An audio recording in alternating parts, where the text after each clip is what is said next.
Kesatuan di dalam Kristus itu berbicara tentang winner. Winner itu bisa dikatakan pemenang, orang yang mencapai tingkat tertinggi. Kan nggak mungkin nomor 2 bukan itu winner. Winner itu termasuk adalah orang yang tunggal, hanya satu. Melalui kita dorong juara 1, juara 2, juara 2 buat ini. Tapi yang namanya winner itu hanya satu, saudara. Tangguh ya dong kasih ini.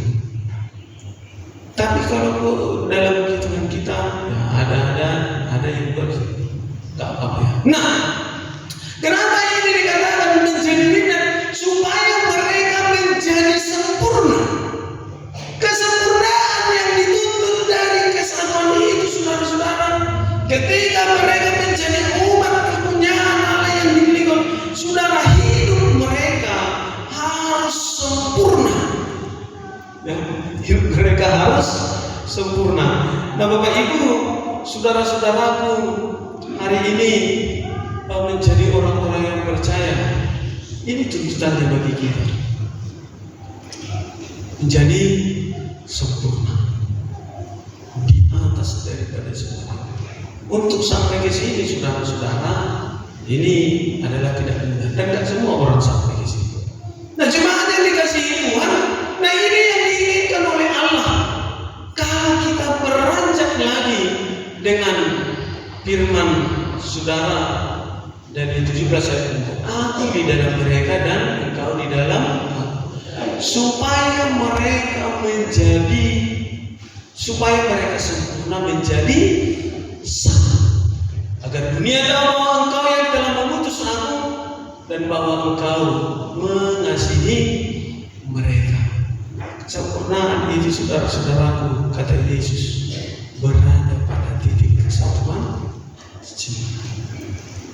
Nah, mulai kita ambil dulu dari bagaimana dengan perjanjian yang dari surat yang lainnya. Nah, artinya menjadi satu itu, saudara, sehati sejiwa. Ya, dia bersama-sama dengan rukun. Saya buat ambil lebih sehati sejiwa dan diam bersama-sama dengan rukun. Ada firman Allah yang membahas ini, saudara-saudara. Kalau dalam Kisah Para Rasul itu sudah jelas dikatakan kepada mereka, sambil memuji Allah, dan mereka disukai semua orang. Bohadong dulu kira-kira, kalau kita hanya selalu bertengkar, berkelahi, bisa nggak menjadi disukai semua orang? Gereja harus disukai semua orang. Makanya belum kebakaran dari awal, gereja itu nggak boleh bertengkar, apapun persoalannya, apapun masalahnya, tidak boleh. Nggak cocok itu biasa, tapi bertengkar itu tidak bisa. Ya, nggak cocok itu biasanya, tapi kalau bertengkar nggak bisa. Nah, ini mereka disukai semua orang, dan tiap-tiap hari Tuhan menambah jumlah mereka dengan orang yang diselamatkan. Anda tahu Kisah Para Rasul bersama kesaksian yang tertinggi dari Alkitab, kesatuan setia sekata itu akan membawa mereka menjadi orang-orang yang berhasil. Sadar hari ini, maka ada yang disebut dengan berbagi mereka, makan bersama, bersatu dan bertekun dalam doa. Saudara-saudara, hidup dengan pantas kita. Oh, bukan hanya persoalan bergereja, tetapi dikatakan dalam firman itu, saudara-saudara, hana porsi sadar hamina sida, maka orang disukai semua orang. Dan yang lebih lagi, saudara-saudara, Tuhan menambahkan jumlah mereka dengan orang yang diselamatkan. Bapak Ibu, ini menjadi pengingat bagi kita. Ingat teman ya. Yang bersatu itu akan disukai orang, dan ingat, ada Tuhan yang menambahkan jumlah bagi mereka. Maka kedua ini, ada pekerjaan Allah, ada campur tangan manusia. Kedua-duanya ini membuat orang-orang dahulu kisah para rasul itu mengalami mujizat daripada Tuhan. Nah, yang kedua, ini saya ambil ini menjadi contoh bagi kita ya. 133 ini Mazmur. Sungguh alangkah baik dan indahnya apabila saudara-saudara diam bersama dengan rukun. Kalau Daud ini Daud yang berbicara. Sungguh alangkah baik dan indahnya apabila saudara-saudara diam bersama dengan rukun.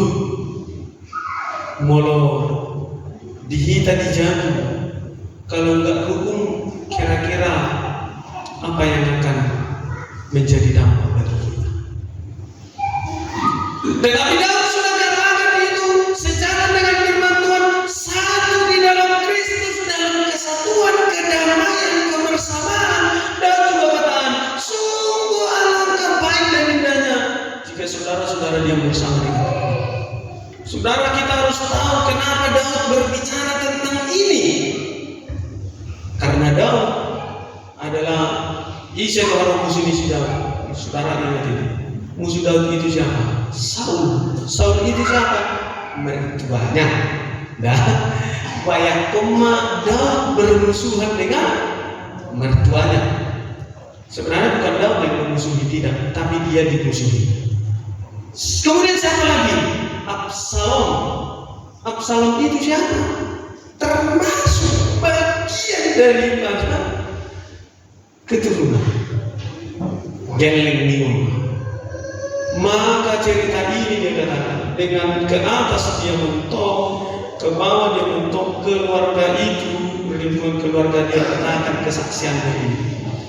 Sungguh alangkah baik dan indahnya bila saudara-saudara dia bersama dengan rukun. Maka saudara kita harus memikirkan ini juga dengan baik-baik. Engkau keluargamu ke atas maupun ke bawah, saudara harus berada pada titik dalam kebersamaan.